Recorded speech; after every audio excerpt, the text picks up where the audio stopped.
Baik, kita lanjutkan pembahasan fikih kita ya dari kitab Al-Wajiz. Kita sekarang sampai pada kaifiyatu, berkata penulis rahimahullah taala, kaifiyatu tadhhirin najasati, tata cara mensucikan atau membersihkan najis. Ya, kita kemarin sudah mengetahui benda-benda yang najis, sudah disebutkan oleh penulis di sini benda-benda yang najis, yang ada 8 poin dalam kitab ini yang beliau sebutkan, dan yang beliau mengatakan bahwasanya ini adalah benda-benda najis yang dihukumi najis oleh yang berdasarkan dalil dari Al-Quran dan As-Sunnah, hadis Nabi sallallahu alaihi wasallam. Oleh sebab itu ini yang beliau kuatkan ya, 8 poin ini yang itu ada dalilnya dari Al-Quran dan hadis. Maka kita pahami kalau yang beliau tidak sebutkan di sini berarti menurut beliau benda tersebut bukan najis ya, termasuk yang sudah kita sebutkan kemarin seperti darah ya, darah, terus mani dan juga muntah, itu beliau tidak sebutkan, berarti beliau berpendapat itu bukanlah najis. Nah, kemudian kemarin juga kita telah ketahui bahwasanya ketika disebutkan toharoh, bersuci, itu mencakup menghilangkan najis dan mengangkat hadas ya. Kalau najis itu bendanya ya, bendanya. Adapun hadas adalah keadaan atau sifat seseorang. Misalnya seorang buang air kecil ya, seorang kencing, maka terjadi dua. Yang keluar, air kencing yang keluar itu adalah najis. Kemudian di saat yang bersamaan dia telah berhadas. Dia sudah berhadas, hadas kecil. Kalau dia mau sholat dia harus wudu, begitu. Jadi terjadi dua keadaan seperti itu. Nah, jadi intinya di sini kita harus bisa membedakan najis adalah bendanya, sementara hadas adalah keadaan seseorang. Ya, sifat yang terjadi pada diri seseorang, yaitu dia berhadas. Nah, toharo, bersuci dalam istilah fikih mencakup dua ini, menghilangkan najis dan mengangkat hadas. Nah, sekarang di sini kita akan pelajari dulu cara menghilangkan najis. Adapun mengangkat hadas nanti pada bab wudu dan mandi, itu kan mengangkat hadas ya, dengan wudu atau mandi junub. Nah, sekarang kita akan bahas dulu cara menghilangkan najis ya. Kaifiyatu tadhhirin najasati. Nah, di sini berkata penulis ya di halaman 26 ya, saya bacakan, i'lam anna syari'a alladhi arrafana kauna hadhil aini najisatun aw mutanajjisatun arrafana aidan kaifa tadhhiriha. Kata beliau, ketahuilah bahwasanya asy-syari', sang pembuat syariat, yaitu Allah Subhanahu wa taala, yang telah memperkenalkan kepada kita tentang benda-benda najis. Dia jugalah yang telah ya, dia telah memperkenalkan kepada kita benda-benda yang najis dan yang mutanajis ya. Jadi Allah telah memperkenalkan kepada kita dalam Al-Quran maupun dalam hadis tentang benda-benda yang najis maupun yang mutanajis ya, atau mutanajjas ya, mutanajjasah, bukan mutanajis tapi mutanajjasah ya. Apa beda najis dan mutanajjas? Kalau najis itu bendanya, kalau mutanajjas itu benda yang terkena najis ya, paham ya? Nah, jadi misalnya darah haid yang menempel di baju seorang wanita. Nah, darah haidnya itu najis. Baju yang terkena darah haid disebut mutanajjas, benda yang terkena najis. Nah, gitu. Benda yang terkena najis harus dibersihkan. Dua-duanya ini harus dibersihkan. Tolong ambilkan air. Jadi dua-duanya harus dibersihkan. Nah, Allah Subhanahu wa taala telah memperkenalkan, memberitahukan kepada kita tentang benda-benda yang najis maupun benda-benda yang terkena najis. Nah, Allah juga bukan hanya memperkenalkan benda-benda yang najis dan atau benda-benda yang terkena najis, Allah Subhanahu wa taala juga menjelaskan kepada kita kaifiyah, tata cara untuk membersihkan najis tersebut. Ya. Jadi bukan sekedar menyebutkan ini najis, tapi tidak menyebutkan cara membersihkannya, tidak. Ya. Allah Subhanahu wa taala juga menjelaskan tata cara membersihkan najis, ya, baik dengan Al-Qur'an maupun dari hadis Nabi sallallahu alaihi wasallam.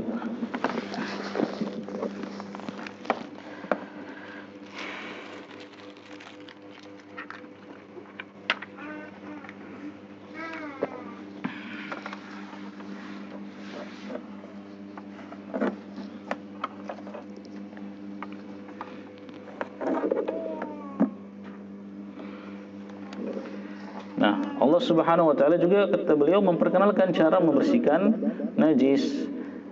Wal wajibu alaina ittiba'u qawlihi wa imtisali amrihi. Nah, maka wajib bagi kita untuk mengikuti dan merealisasikan perintah Allah Subhanahu wa taala dalam tata cara membersihkan najis. Itu wajib, ya. Kita mengikuti cara dan perintah yang bagaimana cara membersihkan najis yang Allah Subhanahu wa taala ajarkan kepada kita melalui lisan Nabi sallallahu alaihi wasallam. Kata Syekh di sini wajib. Fama warada fihi al-ghuslu hatta la yadqa minhu launun wala rihun wala ta'mun kana kadzalika huwa tathiru. Nah, kalau datang kata Syekh suatu cara membersihkan najis dengan cara dicuci sampai tidak hilang bekasnya, tidak sampai hilang warna, bau dan rasanya, maka begitulah caranya. Kalau datang dalam Al-Quran atau hadis, Nabi menjelaskan caranya begini, ya, dicuci sampai tidak kelihatan warna, bau dan rasa. Nah, begitulah caranya. Wa ma warada fihi as-sabbu aw ar-rashu aw al-hattu aw al-mashu ala al-ardi aw mujarradul masyi fi ardin tahiratin kana dzalika huwa tathiruhu. Nah, kalau ada yang juga yang datang lain, misalnya dituangkan air atau disiramkan atau digosok-gosok dengan air, dengan kuku misalnya dikerik atau digosokkan ke tanah atau sekedar digunakan untuk berjalan di atas tanah, maka benda najis itu telah hilang. Nah, seperti itulah caranya. Intinya, ya, kita membersihkannya sesuai dengan apa yang diajarkan oleh syariat. Kemudian beliau katakan, wa'lam annal ma'a huwal aslu fi tathirin najasati. Ketahuilah sesungguhnya air itu dia adalah benda yang merupakan pokok untuk membersihkan najis, ya, najis. Jadi pokok untuk membersihkan najis, alat untuk membersihkan najis maupun benda-benda yang terkena najis adalah air. Ya, lias fi syar'ilah, karena Allah sang pembuat syariat telah memberikan sifat kepada air, yaitu khalaqallahul ma'a tahuran. Ya. Allah Subhanahu wa taala menciptakan air itu sebagai tahuran, sebagai alat yang suci dan mensucikan. Tahur, ya, suci lagi mensucikan. Fala ya'dilu ila ghairihi illa idza thabata dzalika 'ani syari'. Maka tidak boleh kita berpindah dari air kepada selain air untuk membersihkan najis kecuali jika ada dalilnya. Jadi hukum asal benda yang digunakan untuk membersihkan najis adalah air. Tidak boleh kita berpindah menggunakan yang selain air kecuali jika memang ada dalil. Ya, kalau ada dalil maka dibolehkan. Wa illa falah, dan jika tidak ada dalil maka tidak boleh. Karena berpindah dari air yang sudah diketahui dia itu suci dan mensucikan kepada benda yang tidak diketahui apakah dia suci dan mensucikan, itu termasuk menyelisihi atau menyimpang dari syariat. Ini kata beliau. Ya. Jadi, ya, dengan bukan cuma benda najisnya yang harus berdasarkan dalil.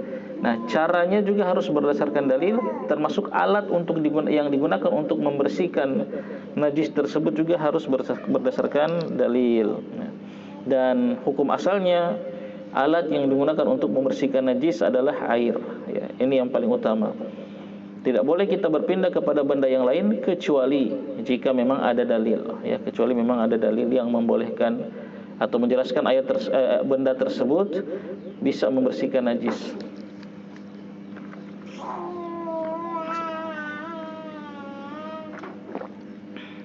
Kemudian beliau katakan, idza alimta hada fa ilaika ma jaa bihi syar'u fi sifati tathhiril a'yani najisati awil mutanajjisati. Kalau engkau sudah memahami ini, kata Syekh, maka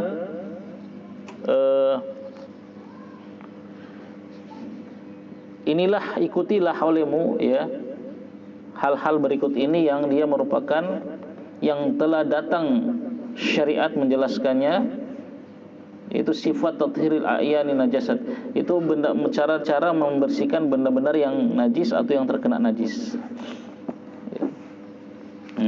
Artinya setelah ini Syekh akan sebutkan ya bagaimana cara membersihkan najis-najis tersebut yang sesuai dengan dalil, ya, hadis Nabi SAW. Yang pertama, tathiru jildil maitati bidibag. Yang pertama, mensucikan kulit bangkai yaitu dengan disamak. Nah, kita ketahui kemarin, ya, bangkai itu najis, ya, bangkai adalah najis seluruh tubuhnya kecuali yang dikecualikan kemarin seperti bulunya, rambutnya, kuku dan tanduk atau tulang. Tapi yang selain itu dia najis, ya, termasuk kulitnya yang di situ menempel lemak-lemaknya, darahnya dan segala macamnya. Itu najis. Nah, cara mensucikannya, ya, boleh kita manfaatkan kulit bangkai kambing misalnya, atau kulit bangkai sapi. Boleh kita manfaatkan, akan tetapi kita harus sucikan dulu dengan cara apa? Disamak. Disamak itu ya dikeringkan atau digunakan benda-benda, ya, kalau zaman sekarang dengan cairan kimiawi, yaitu di pabrik-pabrik, ya, yang menggunakan kulit hewan itu dia pakai cairan kimia yang digunakan sehingga dia langsung bersih, ya, tinggal tersisa ya bulunya itu yang sudah kering, ya, dari kulitnya yang sudah kering. Nah, hadisnya, dalilnya dari Ibnu Abbas radhiyallahu anhuma, qala sami'tu Rasulullah sallallahu alaihi wasallam yaqul ayyuma ihabin dubigha faqad tahur. Kata Ibnu Abbas radhiyallahu anhu, saya mendengar Rasulullah sallallahu alaihi wasallam bersabda, kulit bangkai mana saja yang telah disamak, maka sungguh dia telah suci. Nah, itu yang pertama. Kemudian yang kedua, tathhirul ina'i idza walagha fihil kalbu. Yang kedua, cara mensucikan bejana. Ya, bejana itu tempat sesuatu yang kita gunakan untuk menampung sesuatu, ya, untuk menampung air misalnya. Berarti kalau zaman sekarang kita ya ember, loyang atau apapun. Mensucikan bejana jika menjilat di dalamnya anjing, ya, jika anjing menjilat atau minum di dalamnya dari air yang ada di bejana tersebut. Caranya bagaimana? Dari Abu Hurairah radhiyallahu anhu, anna Rasulullah sallallahu alaihi wasallam qala tahuru ina'i ahadikum idza walagha fihi al-kalbu ay yaghsilahu sab'a maratin ulahunna biturab. Kata Abu Hurairah radhiyallahu anhu, bahwasanya Rasulullah sallallahu alaihi wasallam bersabda, sucinya bejana salah seorang di antara kalian jika menjilat dari bejana tersebut seekor anjing, yaitu dengan mencucinya 7 kali. Ya, 7 kali cucian. Ulahuna biturab, yang pertama dengan dicampur tanah. Jadi mencucinya di sini dengan menggunakan air. Kemudian yang pertama dicampur dengan tanah. Yang cucian pertama pakai tanah. Terus yang kedua dan sampai ke-7, ya, air murni, tidak dicampur dengan tanah. Jadi airnya ditumpah dulu. Jadi kalau misalnya kita lihat bejana kita itu ada anjing yang minum darinya, maka airnya kita tumpahkan dulu, kemudian kita cuci bagian dalam dari bejana tersebut, bagian dalamnya, karena itulah yang terkena air liur anjing. Cara cucinya 7 kali, yang pertama dengan dicampur tanah. Air pertama yang digunakan untuk mencuci dicampur dengan tanah. Kemudian yang ketiga, tathiru thawbi idza asabahu damul haid. Yang ketiga, cara mensucikan baju jika asabahu, terkena darah haid. Cara mensucikan baju jika terkena darah haid. Ya, darah haid kita tahu kemarin adalah najis. Bagaimana kalau seandainya darah haid itu terkena di baju seseorang? Caranya adalah sebagaimana yang diriwayatkan oleh Asma binti Abi Bakar radhiyallahu anhuma. Dari Asma putrinya Abu Bakar radhiyallahu anhuma, qalat, dia mengatakan, ja'at imra'atun ila Nabi sallallahu alaihi wasallam faqalat, ihdana yusibu thawbahu min damil haidati, kaifa tasna'? Faqala tahuttuhu thumma taqrusuhu bil ma', thumma tandahuhu thumma tusalli fihi. Ya, kata Asma binti Abu Bakar radhiyallahu anhuma, telah datang seorang wanita kepada Nabi sallallahu alaihi wasallam. Kemudian dia berkata, salah seorang di antara kami menimpa bajunya itu darah haid. Ya, bajunya terkena darah haid.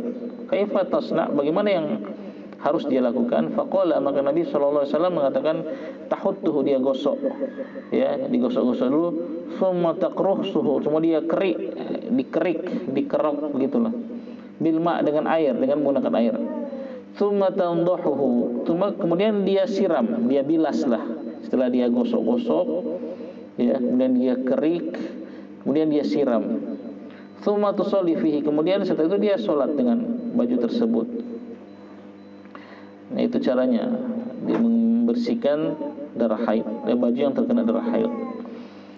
Wa in baqiya ba'da dzalika atharuhu fala ba'sa. Kemudian kata Syekh di sini, seandainya tersisa ada bekas dari darah haid tersebut, kelihatan bajunya itu agak menghitam kan di bekasnya, fala ba'sa, maka tidak mengapa. Itu. Yang penting kita sudah cuci dulu. Seperti tadi caranya. Ya, terkadang darah haid itu susah hilangnya. Ya. Tetap ada bekasnya. Kalau zaman sekarang kan alhamdulillah mungkin sudah ada deterjen dan yang lainnya. Tapi bagaimana seandainya pun kita sudah cuci seperti tadi, sudah kita rendam misalnya dengan deterjen, tapi masih ada bekas sedikit dari darah haid tersebut. Fala ba'sa, maka tidak mengapa, kata Syekh di sini. Ini ada dalilnya dari Abu Hurairah radhiyallahu anhu.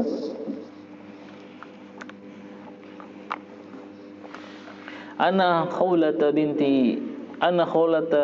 binta Yassar qalat,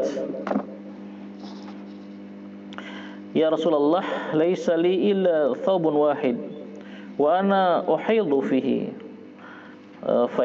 Qala fa idza tahurti faghsili mawdi'a al-dami thumma shalli fihi.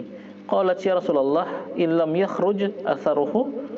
Qala yakfikil ma' wa la yadurruki atharuhu. Wanita ini, kata Abu Hurairah radhiyallahu anhu, ada seorang wanita sahabiyah radhiyallahu anha bernama Khawla binti Yassar, ya, Khawla binti Yassar. Qalat, dia mengatakan, ya Rasulullah, laisa li illa thawbun wahid, saya tidak punya kecuali satu baju saja. Ya. Insyaallah, ini kehidupan sahabiyah di zaman dahulu, ya. Saya tidak punya kecuali satu baju. Zaman kita sekarang bajunya satu juga, ya. Satu lemari. Terkadang tak cukup, Masya Allah, satu lemari. Nah, ini para sahabiyah, Masya Allah, kehidupan mereka. Tapi mereka tetap tunduk, ya, menjalankan syariat Islam, tidak berpaling dari agamanya, ya. Jadi ini Khawla binti Yassar datang kepada Nabi bertanya, ya Rasulullah, bajuku cuma satu ini, dan aku uhidhu fihi, dan aku berhaid di dalam baju tersebut. Artinya, ya, ketika aku haid atau aku pakai baju itu, ketika aku sholat juga aku pakai baju itu, ya, cuman satu bajunya. Masya Allah. Qala, ya, dan kita tahu para sahabat itu, ya, termasuk sahabiyah juga, Ya, kemiskinan itu bukan perkara yang besar bagi mereka. Dunia itu bukan perkara yang besar, sehingga tidak heran kalau mereka misalnya hidupnya seperti itu, tidak mengeluh. Yang menjadi perkara besar bagi mereka itu akhirat. Pernah datang orang-orang miskin kepada Nabi SAW, mereka mengeluh. Tapi bukan mengeluh karena mereka miskin, ya. Mereka mengatakan, ya Rasulullah, zahaba ahlu duthuri bil ujuri, yusalluna kama nusalli wa yusumuna kama nasum wa yatasaddaquna bi fuduli amwalihim. Ya Rasulullah, orang-orang kaya itu lebih unggul dari kita. Mereka bawa semua pahala. Mereka solat, kita juga solat. Kita bisa, artinya mereka dapat pahala solat, kita juga bisa selaku orang-orang miskin. Ya, orang-orang miskin ini datang kepada Nabi. Mereka puasa, ya kita juga bisa imbangi dengan puasa pahalanya.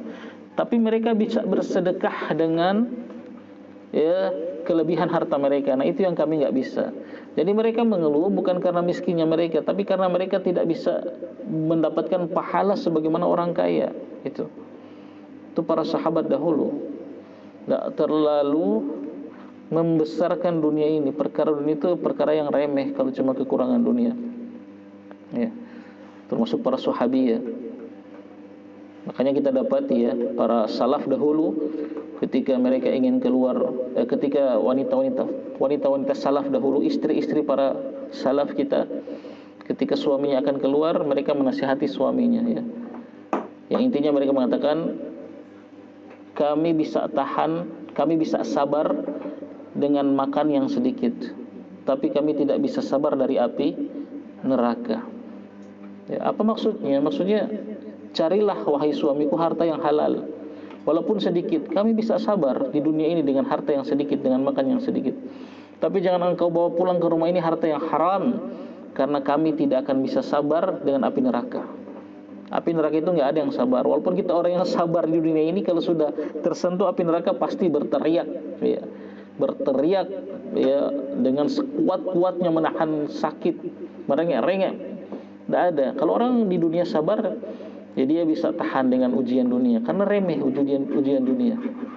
Tapi kalau neraka tidak ada yang bisa bersabar. Nah, ini nasihat para istri-istri salaf dahulu. Apakah ada di antara kita sekarang yang begitu menasihati suami kita ketika keluar, ya? Biasanya kan ya Pak, mencari baik-baik, ya. Kalau belum tebal tuh dompet jangan dulu pulang. Alhamdulillah.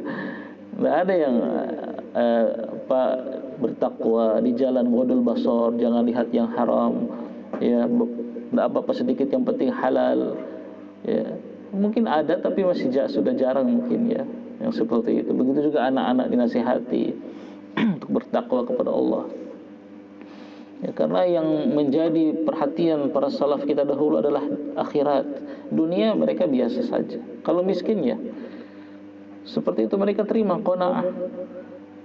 Bukan berarti kita tidak boleh kaya. Para sahabat ada yang kaya, banyak, Masya Allah.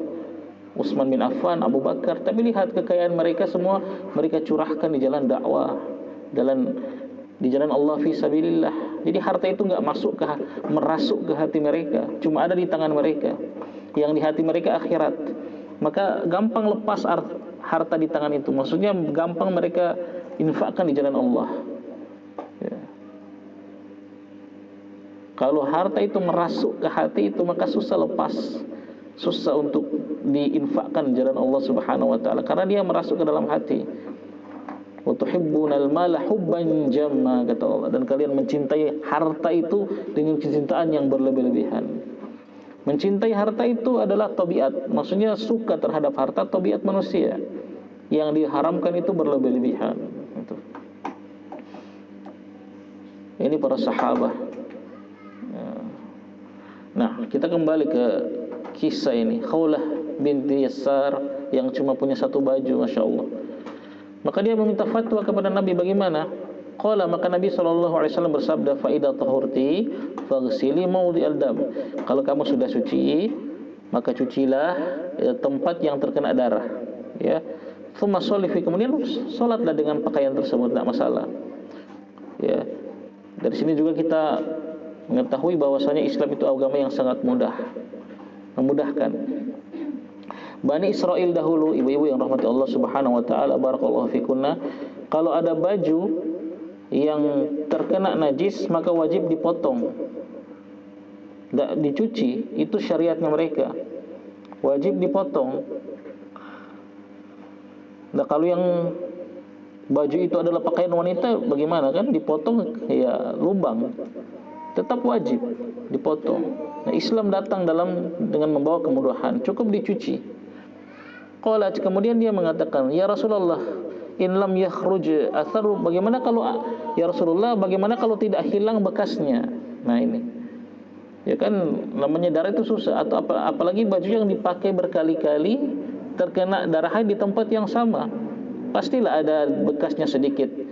Kalau dia pakaian putih kelihatan agak kecoklatan begitu.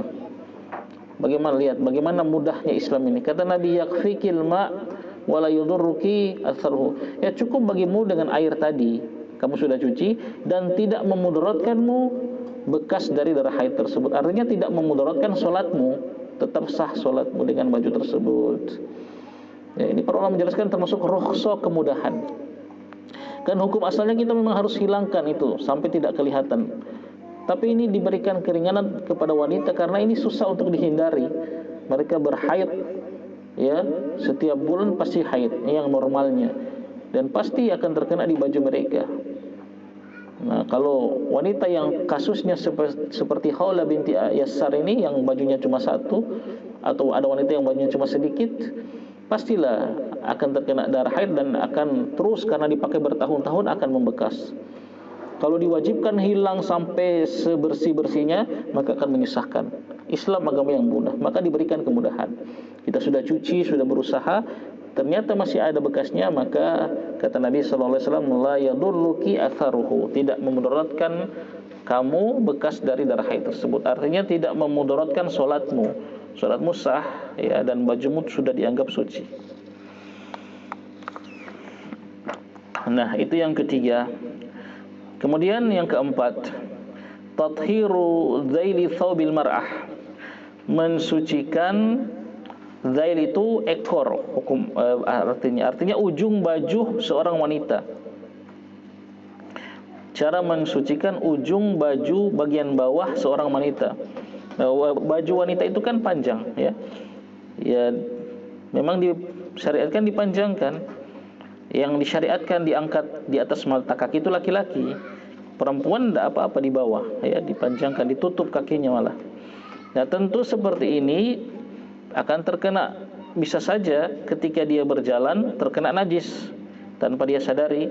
Di jalan misalnya jalan dengan baju yang panjang, terkena, ya, misalnya kotoran kucing kan, atau kotoran anjing, itu kan najis.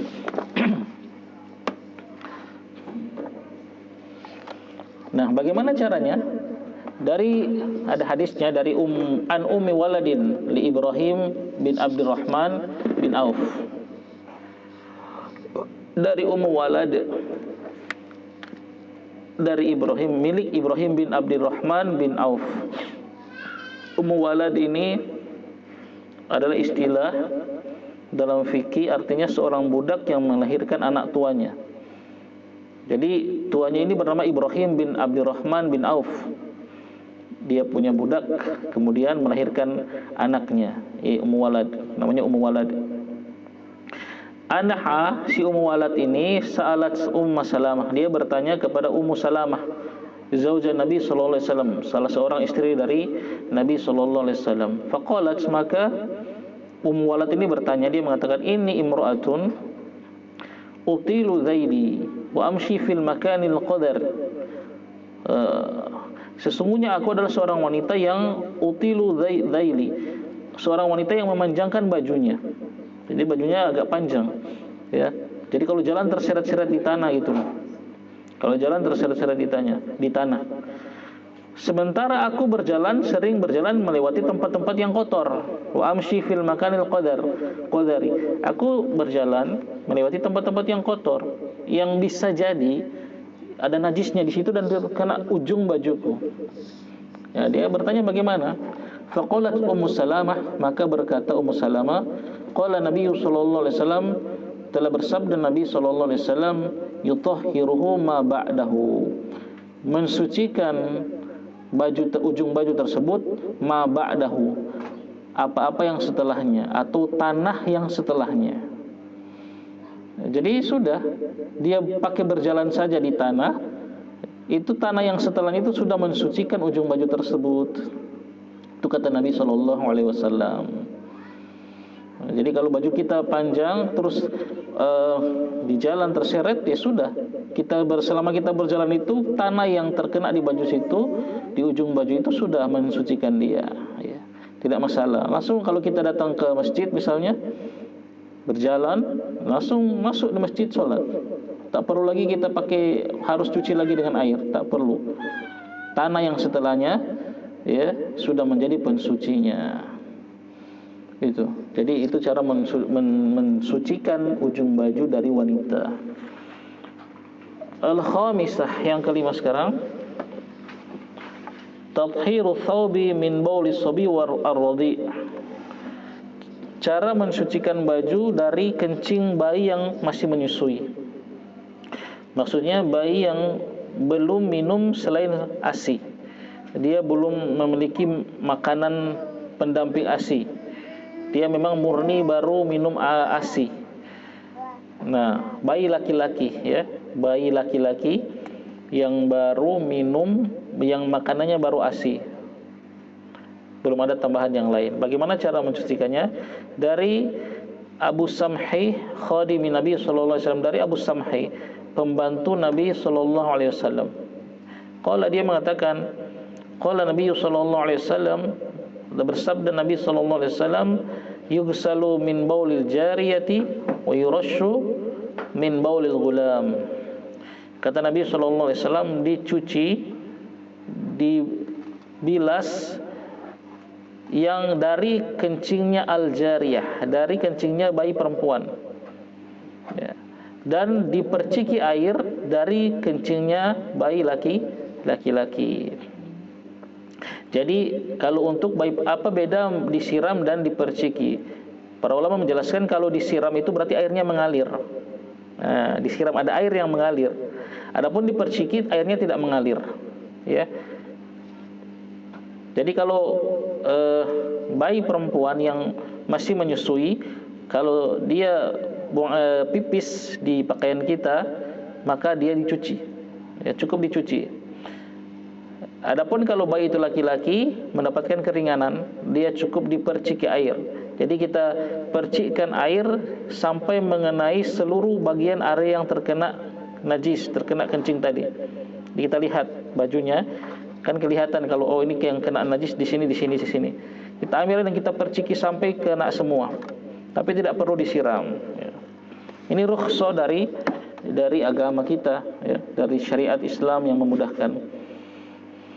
Dalam riwayat lain, ya, diceritakan Nabi sallallahu alaihi wasallam itu biasa para sahabiah, emak-emak di zaman itu kalau lahir anaknya, mereka bawa ke Nabi, dibawa ke hadapan Nabi sallallahu alaihi wasallam. Maka Nabi datang, ketika datang bayi-bayi seperti itu, Nabi biasa diambil, didudukkan, digendong. Ini lemah lembutnya Nabi sallallahu alaihi wasallam, digendong biasa. Beliau menggendong anak-anak para sahabat. Dan biasa itu terkena air kencing.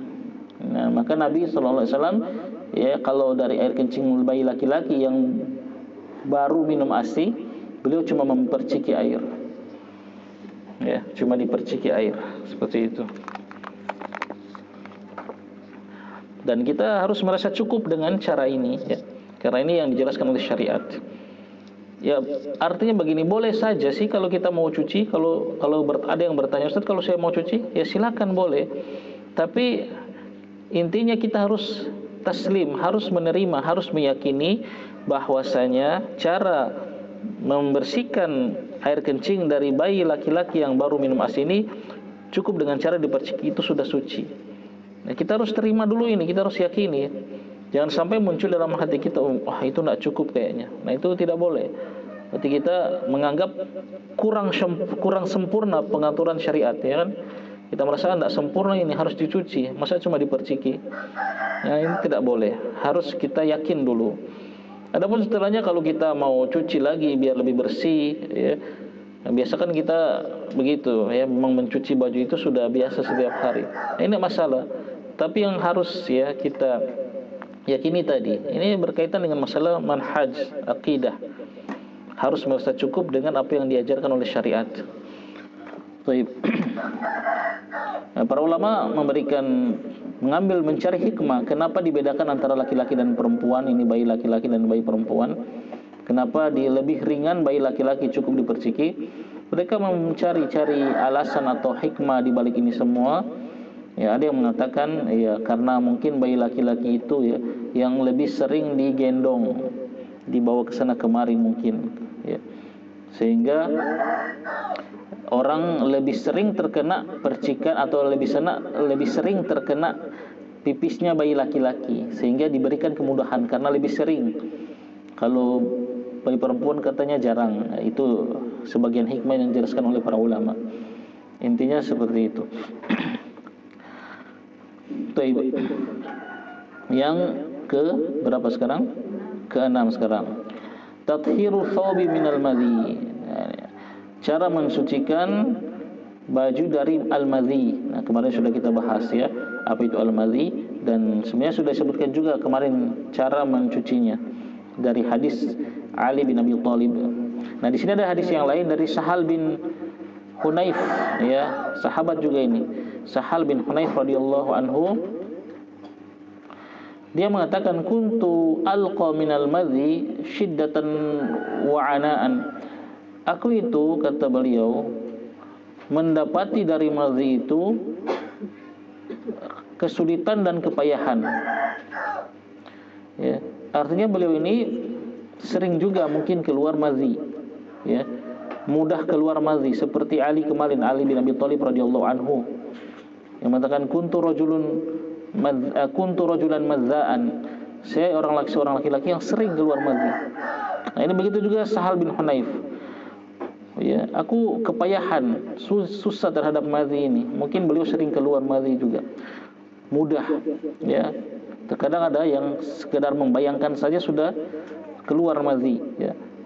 Dia belum bercumbu dengan istrinya, baru dia menatap istrinya atau membayangkan itu sudah keluar madhi. Wa kuntu aktsara minhu al-igtisal. Dan aku kalau keluar madhi aku mandi. Jadi beliau mengira keluar madhi itu seperti keluar mani, jadi harus mandi junub. Makanya berat sekali kan? Keluar madhi beliau mandi, keluar madhi beliau mandi. Ya. Fa dzakartu dzalika li Rasulillah sallallahu alaihi wasallam. Maka aku sebutkan hal tersebut, aku curhat kepada Rasulullah sallallahu alaihi wasallam.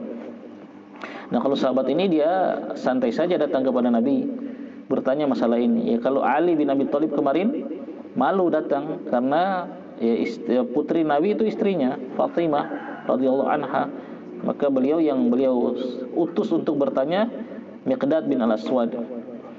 Nah, kalau Sahal bin Hunayf ini dia datang langsung kepada Nabi sallallahu alaihi wasallam menceritakan hal tersebut. Ya Rasulullah, saya ini sering keluar madhi dan aku selalu mandi. Ya. Tiap mandi keluar aku mandi junub maksudnya. Faqala, maka Nabi sallallahu alaihi wasallam bersabda, "Innama yujzika min dzalika al-wudu." Ya, kata Nabi, hanya sesungguhnya saja yujzika mencukupi bagimu min dzalika dari hal tersebut, dari madhi itu, al-wudu, cukup wudu kata Nabi, ya. Enggak usah mandi karena keluar madhi itu tidak seperti mani. Ya, kalau mani harus mandi junub. Kalau madhi kata Nabi ya cukup wudu saja. Fakultu, maka aku bertanya lagi, ya Hunayf masih bertanya, ya Rasulullah, kaifa bima yusibu thawbi minhu. Lalu bagaimana ya Rasulullah dengan bajuku yang terkena madhi itu? Ya. Bagaimana bajuku yang terkena madhi?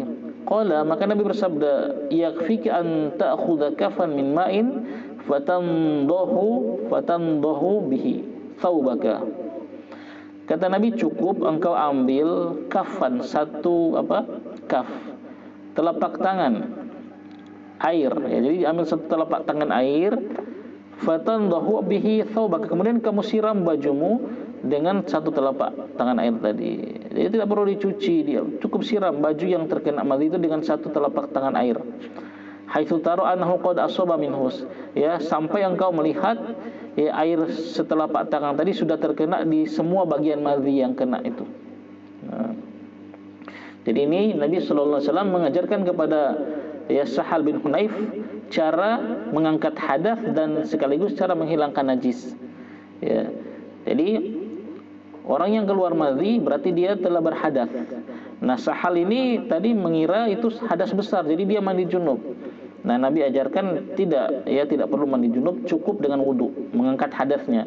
Adapun menghilangkan najisnya berupa madhi yang kena di baju, cukup ambil satu telapak tangan air dan disiramkan ke pakaian yang terkena madhi tadi.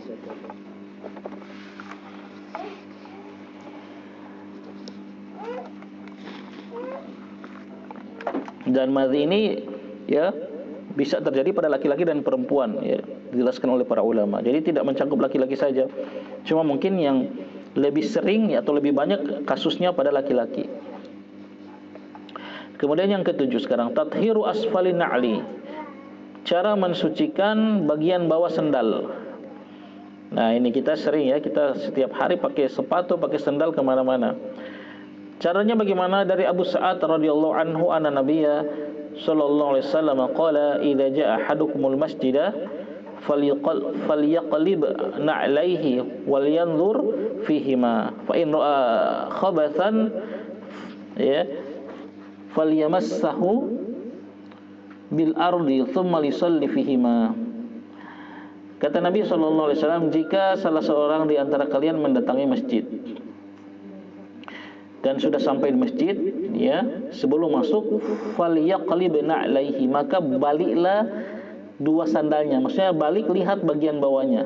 Wal yanzur fihi, dan lihatlah kepada bagian bawah sandal itu.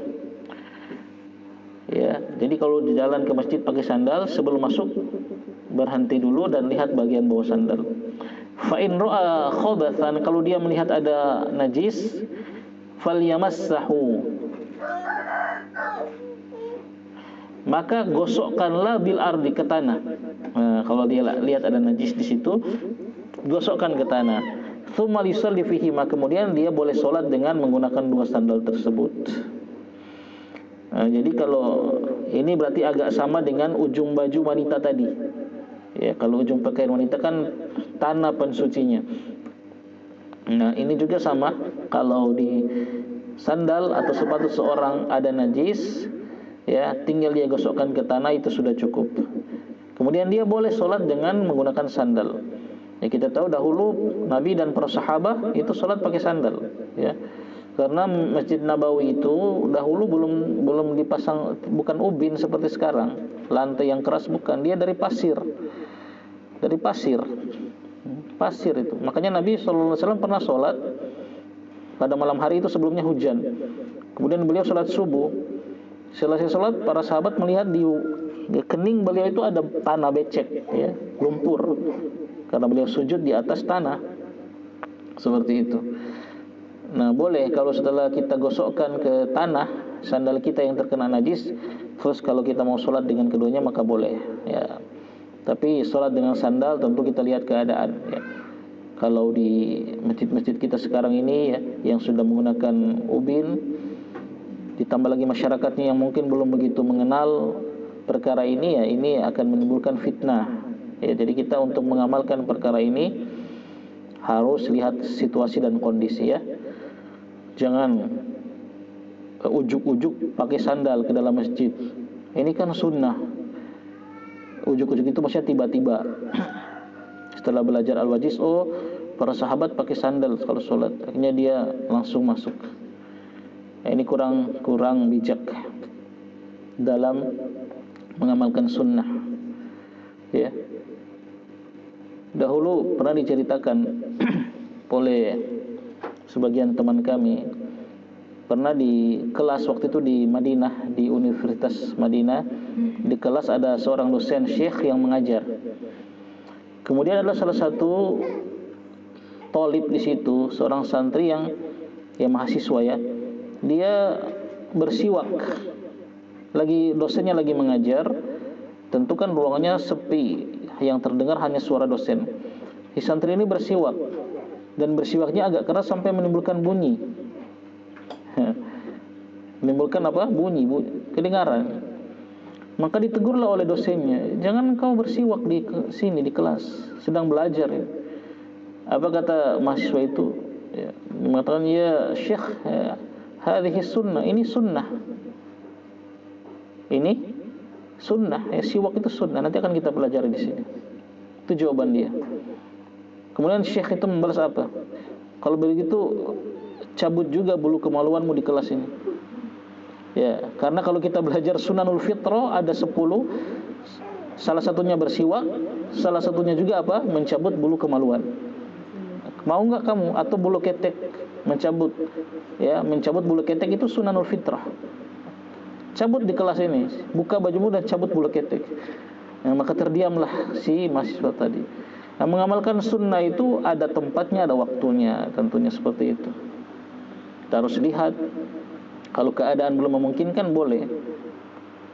Begitu juga kita berdakwah. Dakwah itu bukan hanya sekedar menyampaikan kebenaran, tapi dakwah itu adalah bagaimana cara agar kebenaran itu diterima masyarakat. Bukan cuma kita berdiri ceramah sehingga masyarakat tidak memperhatikan bagaimana kaifiyatul mad'u, bagaimana tata cara keadaan masyarakat ini. Apakah dia sudah siap menerima apa yang akan kita sampaikan atau belum? Nah itu, para ulama menjelaskan seperti itu. Harus mengikuti manhaj dalam berdakwah, ya, bukan sekedar berdiri menyampaikan kebenaran, tidak, tapi harus tahu bagaimana cara menyampaikan kebenaran, ya, ya, dan tahu bagaimana agar kebenaran itu bisa diterima oleh masyarakat, seperti itu. Baik. Kita lanjut. Yang ke-8 sekarang, tathhirul ardi, cara mensucikan tanah. Nah, sekarang tanah, bagaimana tanah yang terkena najis.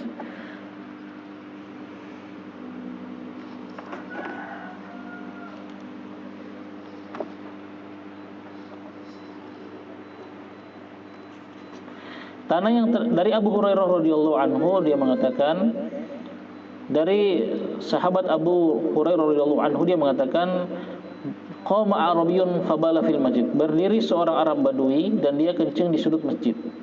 Ya, ini hadisnya sudah kita bahas kemarin. Fatanawaluhu an-nasu, maka manusia berdiri untuk apa? Untuk mencegah orang ini. Maksudnya para manusia di sini tentu para sahabat. Faqala lahum Nabi sallallahu alaihi wasallam, maka berkata kepada mereka Nabi sallallahu alaihi wasallam, da'uhu, tinggalkan dia, kesebiar, biarkan dia. Ya, lihat bagaimana Nabi sallallahu alaihi wasallam itu dalam berdakwah tidak terburu-buru, melihat apa? Maslahat dan mudarat. Hadis ini meskipun ini masalah fikih, ini sering dijadikan oleh para ulama ketika mereka dijadikan dalil oleh para ulama ketika mereka membahas tentang dakwah, bahwasanya dalam berdakwah itu harus lihat situasi dan kondisi. Dalam berdakwah, berceramah, berkhutbah harus lihat situasi dan kondisi. Kalau kira-kiranya itu bisa menimbulkan kerusakan yang lebih besar, maka ditunda dulu. Nah ini, lihat, Nabi melarang para sahabat untuk apa? Mencegah orang itu kencing, menghentikan. Lihat, ibu-ibu lihat, orang ini kencing di masjid. Ini kemungkaran atau bukan? Kemungkaran. Ya, dan harus harus diatasikan kemungkaran ini. Nah, para sahabat langsung berdiri mau mengatasinya, kemungkaran. Nabi jangan tahan, kata Nabi, jangan, biarkan saja. Ini para ulama menjelaskan bagaimana Nabi, cerdasnya Nabi. Nabi melihat kalau mencegah kemungkaran ini langsung, maka akan muncul kemudaratan yang lebih besar. Pertama, akan memudaratkan si Arab Badui tadi. Orang yang lagi pipis terus disuruh berhenti, bagaimana kira-kira, kan susah. Yang kedua, bisa jadi dia lari kemana-mana sehingga pipisnya itu justru semakin menyebar. Ya, kalau cuma dibiarkan saja, dia cuma pipis di satu tempat, di sudut, bisa dibersihkan. Ya, bisa dibersihkan. Tapi kalau dibiarkan, kalau dicegah, dia bisa saja lari dan pipisnya tercecer kemana-mana. Yang ketiga, kemudaratannya bisa saja ketika para sahabat mendekati dia yang sedang kencing untuk memerintahkan dia untuk berhenti, dia langsung berbalik ke arah para sahabat dan apa? Kencingnya kena para sahabat. Yang keempat, bisa saja dia lari dalam keadaan kencing, auratnya terbuka kemana-mana. Subhanallah, lihat ini. Jadi mudaratnya lebih besar. Mudaratnya lebih besar kalau dicegah seperti itu, langsung dihentikan. Maka Nabi biarkan saja, tahan dulu. Nah, da'uhu, hentikan, biarkan dia, kata Nabi. Fahariqu ala baulihi sajlan min ma'in. Kemudian kata Nabi, kalau sudah selesai, tuangkan pada kencingnya itu satu ember air. Sajlan itu ember yang besar. Ya. Au dhanuban mimman, atau seember dari air. Kata Nabi apa? Fa innama bu'ithum muyassirina wa lam tub'atsu mu'assirina. Sesungguhnya kalian itu diutus untuk memberikan kemudahan, bukan diutus untuk memberikan kesulitan, kata Nabi. Masya Allah. Lihat, dan ternyata dengan seperti ini orang Badui tadi semakin cinta kepada Islam. Ya, di hadis yang lengkap dia datang kepada Nabi sambil mengatakan, ya Allah, rahmatilah Rasulullah dan rahmatilah saya, dan jangan rahmati yang lain. Dia terkesan dengan cara Nabi seperti itu. Itu ya, lebih, ini bukti kita berdakwah itu bukan cuma sekedar mengatakan ini haram, ini syirik, ini bid'ah, tapi bagaimana cara agar orang mau menerimanya. Seperti itu. Lihat, kalau bisa dakwah kita bisa menimbulkan kemudaratan, kerusakan, ceramah kita, khutbah kita bisa menimbulkan kerusakan yang lebih besar sampai bikin gaduh, ya boleh kita tunda dulu, ya. Maka ini penting kita membahas manhaj dakwah, tata cara berdakwah.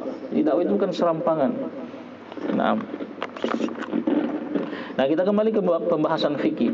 Ya, kenapa saya bahas ini? Karena memang dalil ini, ya ibu-ibu, kalau kita baca, kita belajar fikih dakwah, pasti insya Allah ada dalil ini. Ketika para ulama membahas tentang, ya, tidak boleh kita mencegah kemungkaran dan menimbulkan kemungkaran yang lebih besar, tidak boleh. Nah, sekarang kita kembali ke fikihnya. Nah, dari fikih sini berarti cara membersihkan tanah yang terkena najis itu cukup dengan disiram dengan seember dengan air, ya. Disiram dengan air sampai najisnya hilang. Kemudian, ya. Nah, ini bagian yang terakhir berarti. Yang 8 ini yang 8 cara membersihkan najis. Nah, di sini Syekh mengatakan masih berkaitan dengan tanah tadi. Wa inna ma amara Nabi sallallahu alaihi wasallam bidzalika isti'jalan li taharatil ardi, ya, li taharatil ardi. Falau turikat hatta jaffat dhahaba atharuhu wa dhahaba atharuhu an-najasati tahurat. Di hadis Ibnu Umar radhiyallahu anhuma. Kata Syekh, ya, tanah tadi yang Nabi perintahkan untuk disiram, itu Nabi perintahkan disiram itu istijalan li taharatil ardi, untuk istijal, untuk mempercepat sucinya tanah. Jadi tadi Nabi menyuruh menyiram bekas air kencing si Arab Badui tadi, tujuannya selain untuk mensucikan tanah, juga untuk mempercepat sucinya. Karena kan itu masjid, mungkin mau digunakan untuk sholat, maka disiram saja biar cepat hilang najisnya. Akan tetapi kata Syekh, seandainya pun tidak disiram, seandainya kencing yang di tanah tadi tidak disiram dengan air, kemudian dia kering sendiri dan hilang bekas najisnya. Ya, namanya tanah kan, kalau ada kencing dia misalnya terjemur matahari atau meresap ke dalam tanah, lama-lama hilang kan. Seandainya dibiarkan saja sampai dia kering sendiri, sampai hilang airnya, bekas air kencingnya, maka dia juga sudah suci, ya. Maka tanah juga sudah suci dengan cara seperti itu. Jadi membersihkan najis yang ada di tanah, ya, contohnya air kencing, itu 2 cara. Yang pertama dengan disiram. Nah, ini untuk mempercepat proses pembersihannya. Karena kasusnya tadi terjadi di masjid, dan masjid akan digunakan untuk sholat, maka disiram. Nabi perintahkan untuk disiram untuk mempercepat proses pembersihan najis. Cara yang kedua, dibiarkan saja. Dibiarkan sampai dia kering sendiri, sampai tidak ada lagi pengaruh atau bekas dari najis, sudah tidak ada baunya. Nah, kalau sudah seperti ini tanah, ya berarti dia suci lagi. Mana dalilnya? Dalilnya adalah hadis Ibnu Umar radhiyallahu anhu qala, dia mengatakan, kanatil kilabu tabulu fil masjid wa tuqbil wa tudbiru zamana Rasulillah sallallahu alaihi wasallam falam yakunu yurishuna syai'an. Kata kata Ibnu Umar radhiyallahu anhu,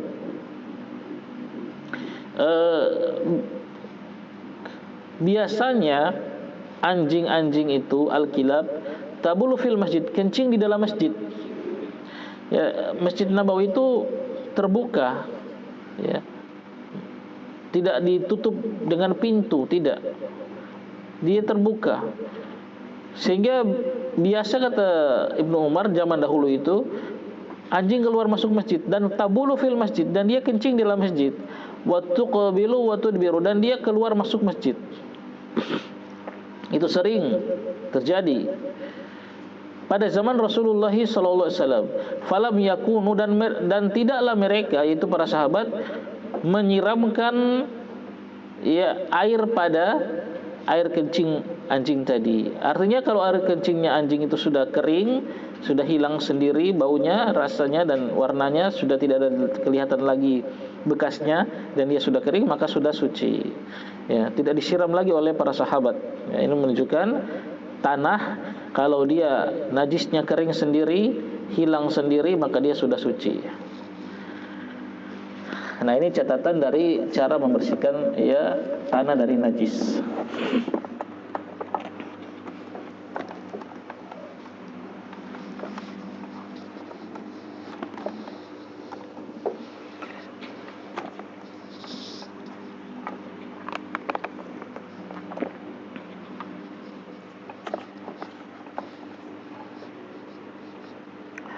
Nah, selesai pembahasan tentang tata cara membersihkan najis.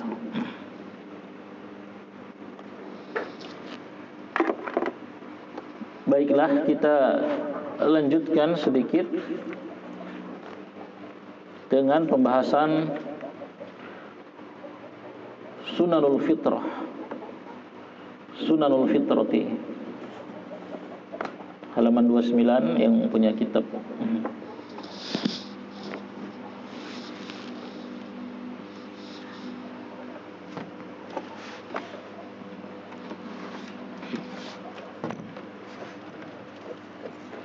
Nah, berkata penulis Sunanul Fitrati, sunnah fitrah. Ya, sunnah fitrah. Ya, sunnah fitrah adalah suatu perkara yang jika dilakukan oleh seseorang, maka dia akan berada di atas fitrahnya, dia diciptakan oleh Allah, dan akan semakin memperbagus keadaan bentuk lahir dia dan juga batin dia. Itu yang namanya sunanul fitrah. Ya, jadi suatu perkara-perkara yang apabila dilakukan oleh seseorang akan menjadikan orang tersebut berada di atas fitrah dia ketika Allah menciptakannya, dan juga akan memperbagus, mempercantik keadaan fisik dia, lahir dia maupun batin dia.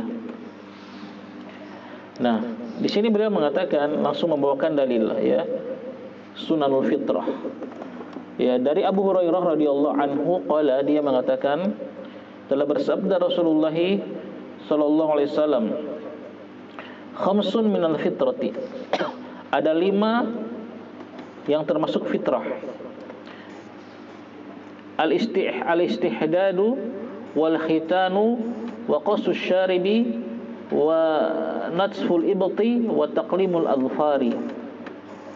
Kata Nabi, ada 5 yang termasuk fitrah. Yang pertama al-istihdad, mencukur, ya, bulu kemaluan. Yang kedua wal khitan, sunat, ya. Yang ketiga qasus syarib, mencukur atau memotong kumis. Yang keempat wa natsful ibti, mencabut bulu ketiak. Yang kelima wa taqlimul adfari, dan memotong kuku. Itu 5. Ya. Yang pertama mencukur bulu kemaluan. Yang kedua khitan, sunat ya. Yang ketiga mencukur atau memotong kumis. Yang keempat mencabut bulu ketiak. Yang kelima memotong kuku. Inilah sunnahul fitrah ya. Sehingga orang yang melaksanakan ini, dia akan berada di atas fitrahnya Allah menciptakan dia ya. Dan akan memperbagus tampilan fisiknya, bahkan lahir dan batin akan Allah Subhanahu wa taala perbagus. Nah, dalam hadis yang lain itu ada 10 dari Zakaria bin Abi Zaidah, dari Mus'ab bin Syaibah ya, dari Talaq bin Hubaib, dari Ibnu Zubair, dari Aisyah radhiyallahu anha. Sekarang dari Aisyah. Tadi hadisnya Abu Hurairah 5. Kalau dari Aisyah radhiyallahu anha, dia mengatakan telah bersabda Rasulullah sallallahu alaihi wasallam, ashrun minal fitrati. Ada 10 yang termasuk fitrah. Tidak bertentangan ini, 1 5, yang 1 10. Yang 10 ini berarti lebih lengkap dari yang 5 tadi. Ya, yang 5 tadi sudah tercakup di dalam 10 ini. Qasus syarib, yang pertama qasus syarib, mencukur kumis. Yang kedua wa i'fa'ul lihyati, yang kedua memanjangkan jenggot. Yang ketiga wasiwaku, yang ketiga apa? Bersiwak ya. Yang keempat wa istinsyaqul ma'i, yang keempat beristinsyak dengan air. Istinsyak itu adalah memasukkan air ke hidung, dihirup kemudian dikeluarkan lagi. Itu istinsyak ya. Itu ketika kita berwudu ya. Kemudian wa qasul adfari, dan memotong kuku. Kemudian wa guslul barajim, yang berikut guslul barajim, mencuci ruas-ruas jari ya, mencuci ruas-ruas jari ya. Ruas itu apa ya? Bukan apa ini loh, ruas itu loh, apa, buku-buku jari, tahu nggak? Jari kita ini kan bisa ditekuk jadi 3 kan? Bisa ditekuk jadi 3 tidak? Nah kan? Nah itu ada buku-buku itu kan ada lipatan. Ada lipatan itu kan kotor. Biasanya akan masuk kotoran di situ karena ada lipatan. Coba ibu-ibu gosok itu, ada daki itu keluar. Kalau orang yang tidak sering sunanul fitrah itu ada daki di situ karena dia terlipat. Kecuali jari jempol cuma 2 DP lipatan. Kalau jari kelingking sampai jari telunjuk itu 2. Jempol cuma 1 lipatannya. Kalau yang kelingking sampai telunjuk berapa? 2. Nah itulah barojim, ruas-ruas jari. Itu dicuci karena di situ biasanya masuk kotoran daki. Lihat, masya Allah, lihat bagaimana bersihnya Islam ini. Islam itu bersih. Antuna cari agama yang sebersih ini tidak ada. Karena memang ini sunanul fitrah yang Allah fitrahkan kita seperti itu harusnya. Kalau orang yang melakukan ini dia berada di atas fitrah tadi. Ya. Kemudian wa natful ibti, ya, mencabut bulu ketiak ya. Ini fitrah juga. Kalau orang yang tidak dicabut ya buruk sekali, jelek kelihatannya, apalagi perempuan ya. Enggak bagus. Wa khalqul anati, dan itu khalqul anati itu seperti tadi istihdad, mencukur bulu kemaluan ya. Wal intiqadul ma, ya, al istinja. Intiqadul ma itu adalah istinja, cebok. Ini fitrah. Ya, tidak seperti agama yang lain yang tidak mengajarkan untuk cebok, istinja. Itu yang 9. Kemudian berkata Zakaria, berkata Mus'ab, ya,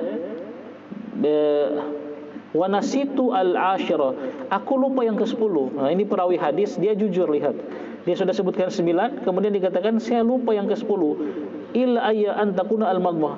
Tapi ada kemungkinan yang ke-10 itu madmadah, berkumur dan dikeluarkan lagi. Ya, itu dalam wudu. Nah, ini 10 sunanul fitrah. Ya. Pertama mencukur kumis ya. Ini bagi laki-laki dan perempuan. Ya, bisa jadi ada perempuan yang mungkin panjang kumisnya, itu harus dicukur. Yang kedua mencukur jenggot, memanjangkan jenggot. Ini bagi laki-laki tentunya ya. Yang ketiga apa?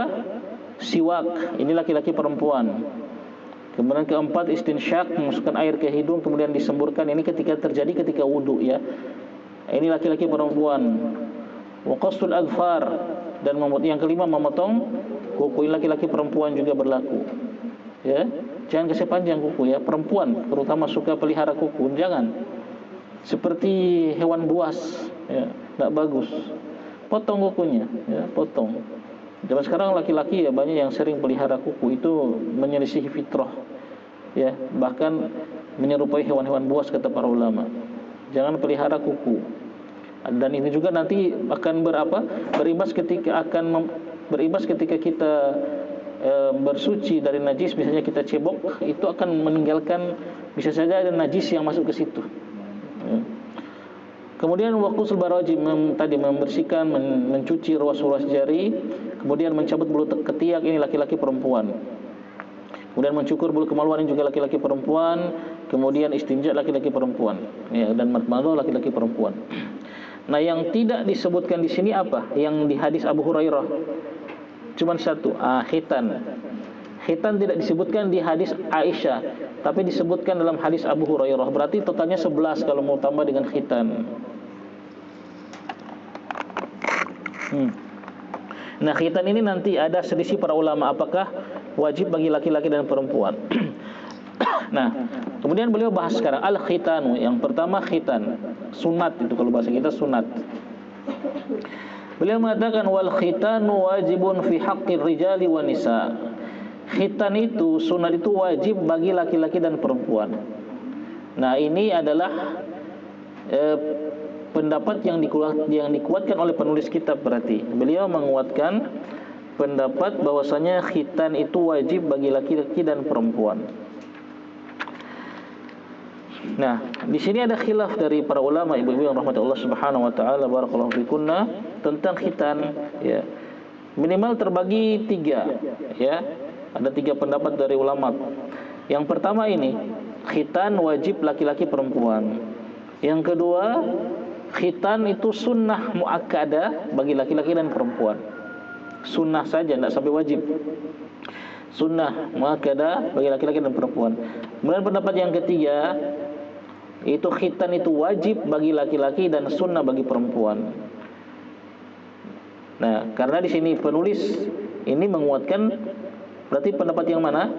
Yang pertama, wajib bagi laki-laki dan perempuan.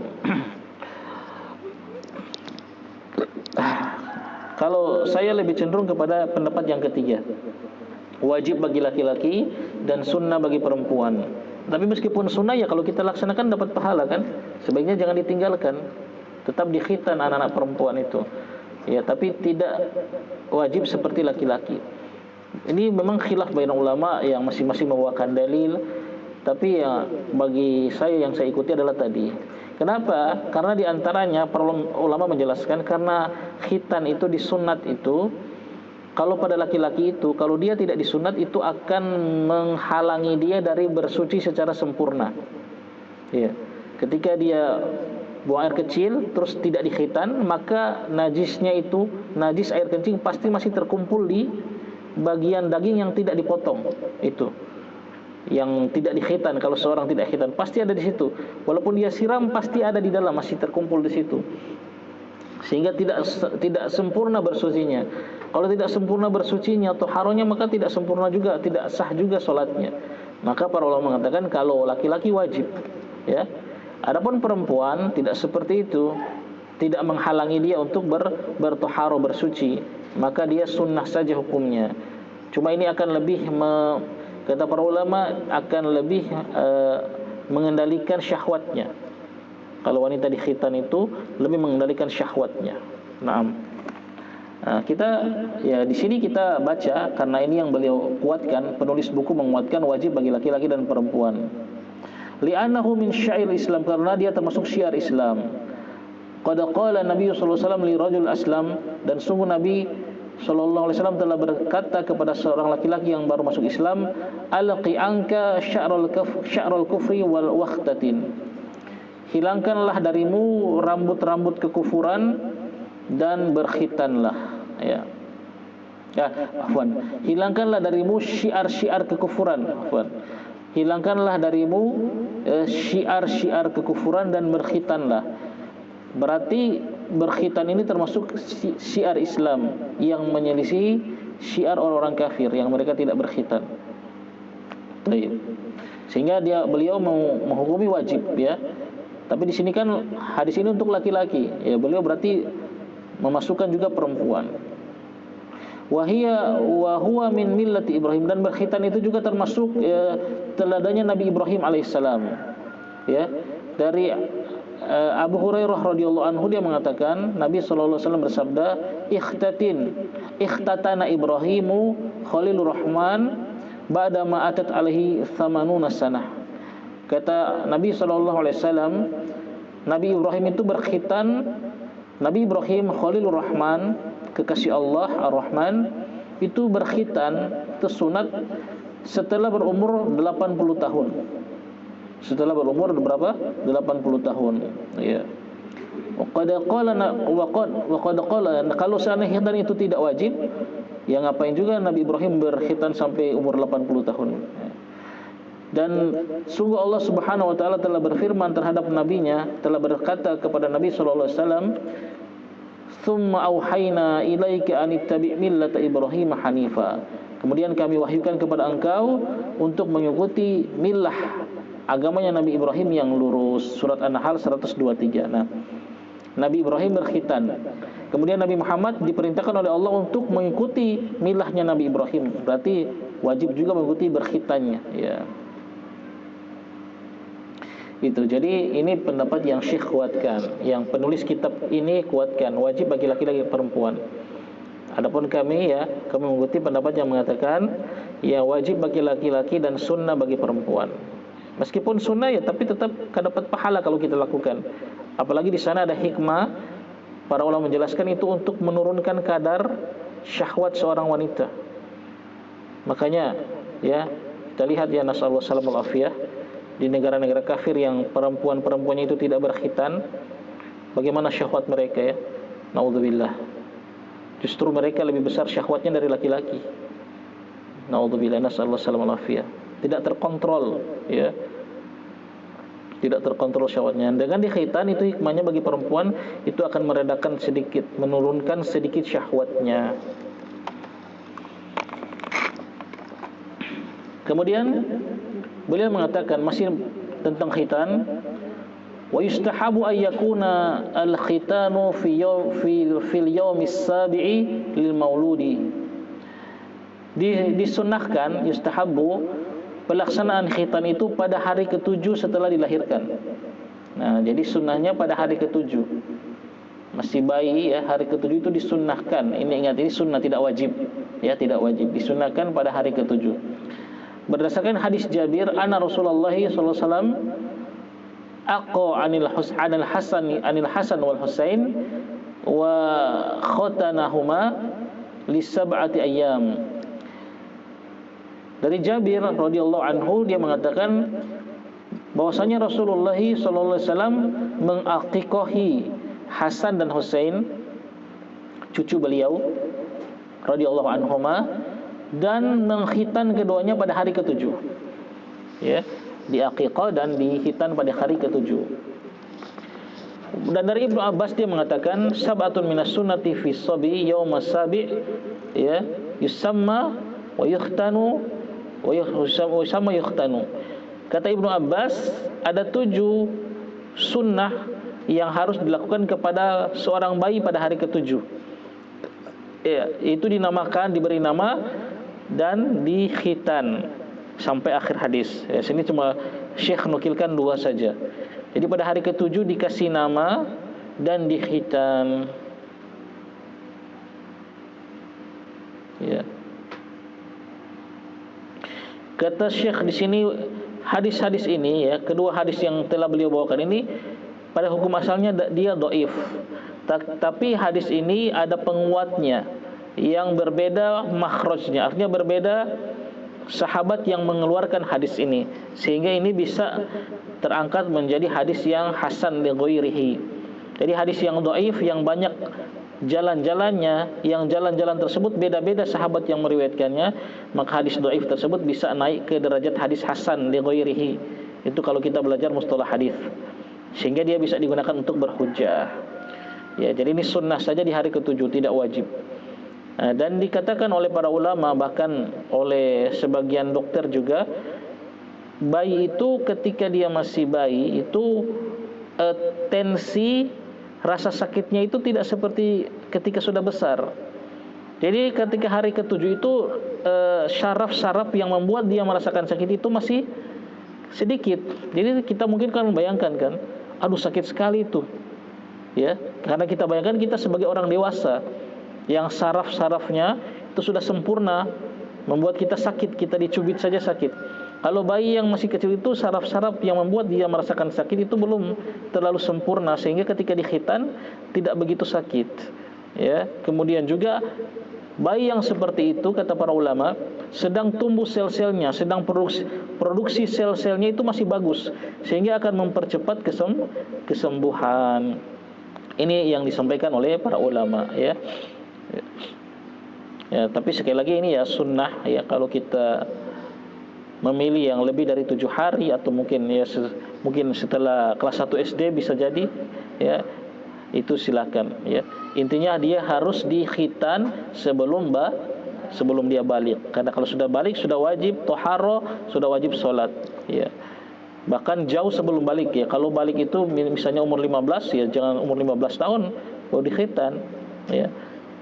Ketika dia memayis lah 6, 7 tahun, 8 tahun sudah boleh dikhitan, gitu.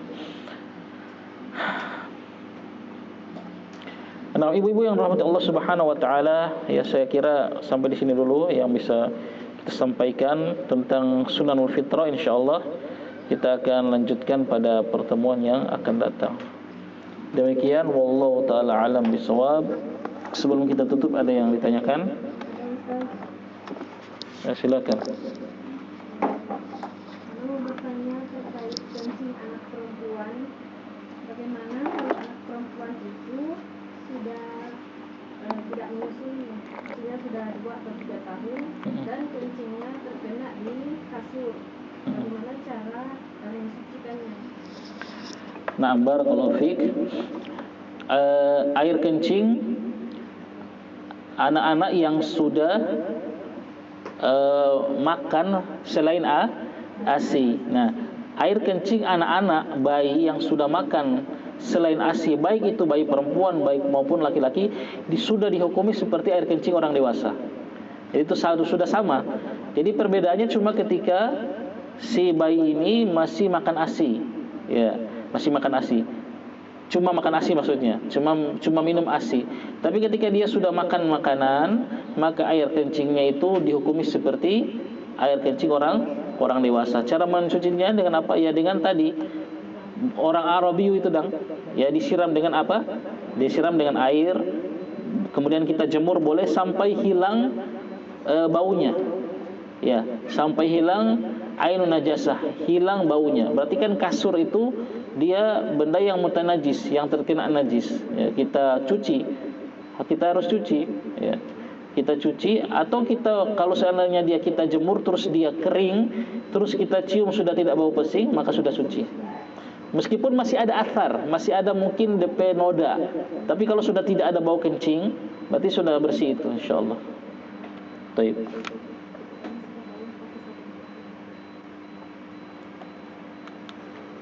Ada lagi? Nah, kalau sudah tidak ada, oh, ada atau tidak ada? Ada. Oh, dan nanti di Tentang khitan. Oh iya. Pada anak perempuan, apakah sama dengan anak laki-laki? Sama apanya?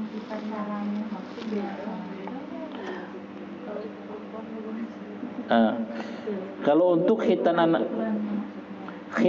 laki-laki, ya, kalau khitan anak laki-laki, dia kata para ulama harus, ya kan kondisi afwan, ya, alat itu anak laki-laki dan perempuan kan beda kan. Nah, untuk laki-laki itu kata para ulama harus mengeluarkan daging yang menutupi kepalanya itu. Yang penting harus keluarkan daging itu.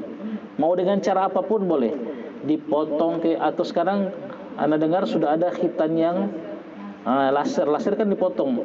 Ada lagi yang lain yang lebih canggih lagi. Dia katanya tidak ada luka, tidak ada apa, tidak ada, bahkan habis khitan bisa langsung mandi. Nah, pakai cincin. Itu boleh karena tujuan khitan itu bukan memotong, tapi menghilangkan itu. Ya, bukan dipotong tapi menghilangkan. Nah, cara menghilangkan daging itu sampai dia tidak menutupi ujung ya kemaluan laki-laki itu terserah. Kalau zaman dulu ya memang cuma dipotong caranya. Kalau zaman sekarang kalau sudah ada cara yang lain ya silakan, yang penting itu hilang. Karena itu akan menghalangi orang untuk bertoharoh. Nah itu. Adapun untuk perempuan saya nggak tahu Ibu. Untuk perempuan wallahu alam. Ya, mungkin ada tukang khitan perempuan, mungkin ada, bisa jadi. Tapi kalau dijelaskan oleh para ulama ya, kalau kita kaitkan dengan hikmah tadi untuk menghilangkan, menurunkan syahwatnya, mungkin pada bagian yang sering kalau tersentuh itu menemukan syahwat ya, perempuan ya. Kalau dalam bahasa kedokteran itu namanya klistoris. Nah, itu walau alam dipotong sedikit tapi katanya. Ya, tapi nanti tanyakan kepada mungkin ada dokter perempuan ya. Coba tanya dokter perempuan tentang yang mungkin sudah pernah berkhitan perempuan. Saya juga nggak tahu ya. Wallahu alam. Ada lagi? Nah, terakhir silakan. Rambutnya bayi kalau nggak digunting, nggak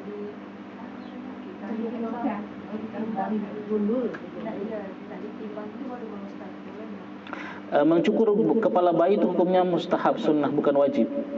Nah, jadi mau digundul atau kalau mencukurnya saja itu sunnah, ya apalagi dicukur tapi tidak gundul misalnya, itu hukumnya sunnah ya, hukumnya sunnah. Kalau khitan tadi wajib bagi laki-laki ya.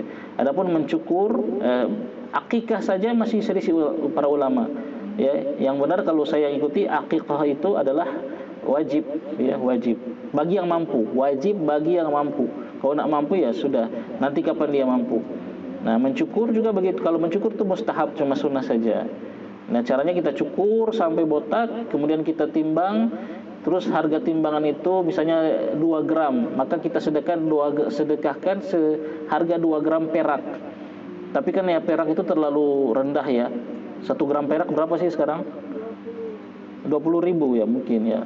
Ini kita lebihkan saja ya, 100.000 kita sumbangkan, tidak masalah. Nah, perak, harga perak. Ya boleh juga kalau mau pakai emas silakan.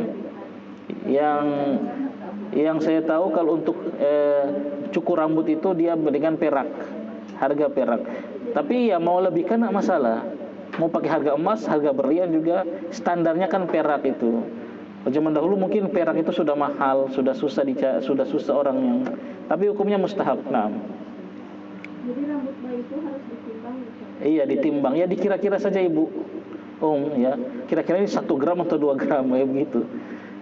Ditimbang. Ada ketimbangan ini ya. Apa? Timbangan. Bukan timbangan itu yang di dapur biasa untuk rempah-rempah.